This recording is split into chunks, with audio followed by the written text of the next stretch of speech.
The poisoned ear. How Amira's friends almost ruined her marriage. Amira used to love making her home a sanctuary.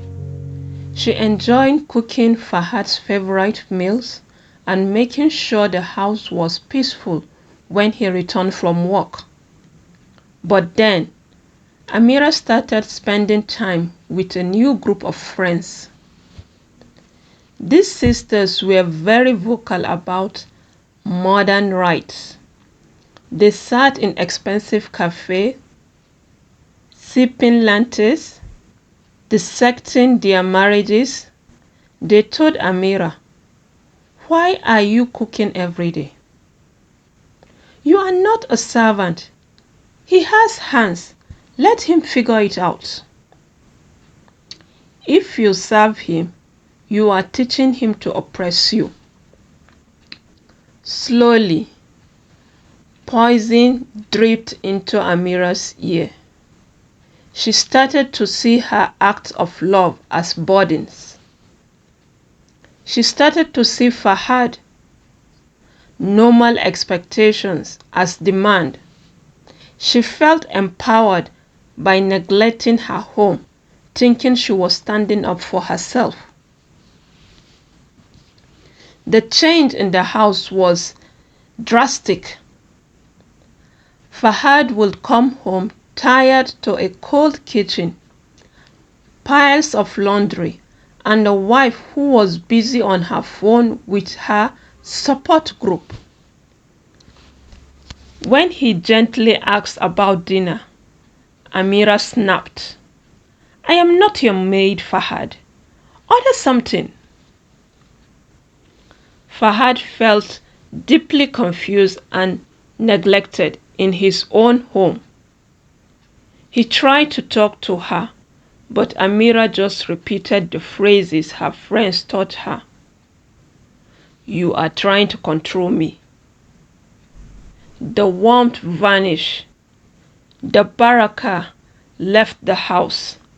Fahad felt like he was living with an adversary, not a partner. Amira's friends cheered her on. "Good for you, girl. Don't let him boss you around." They celebrated the destruction of her peace, calling it progress. This went on for a year.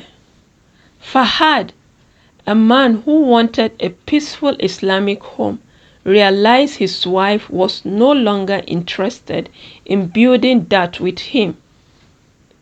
He prayed istikhara and he made a decision that is his Islamic right.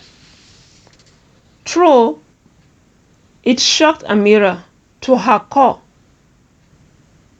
He married a second wife, Aisha. Aisha was different.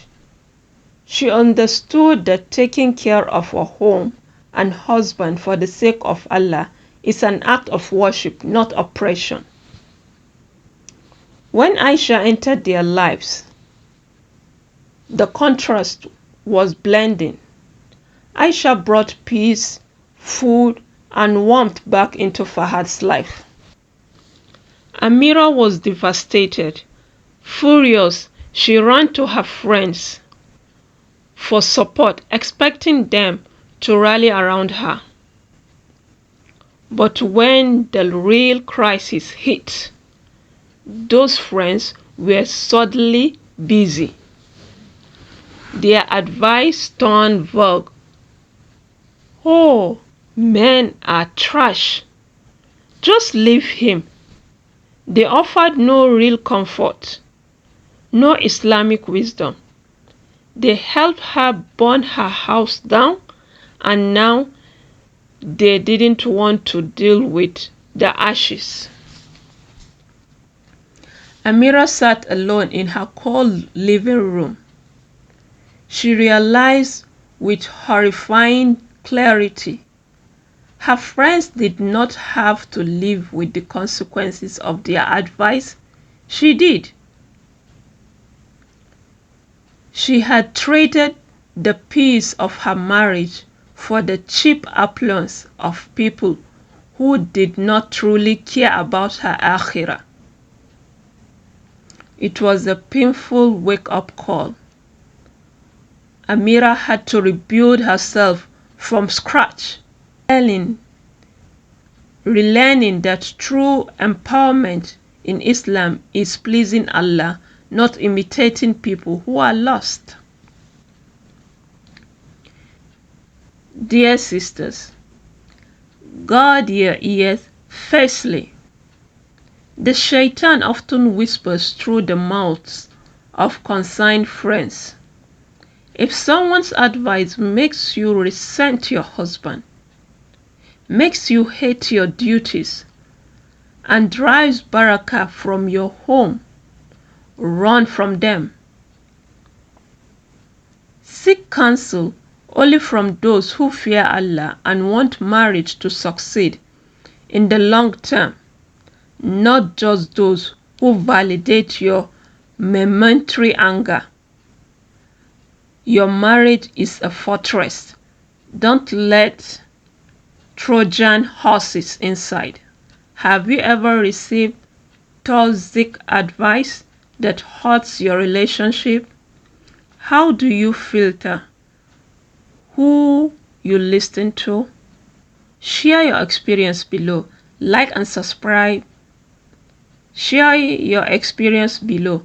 Like and subscribe to help us spread this viral.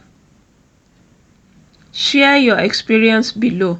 Like and subscribe to help us spread these vital lessons. Assalamu alaikum.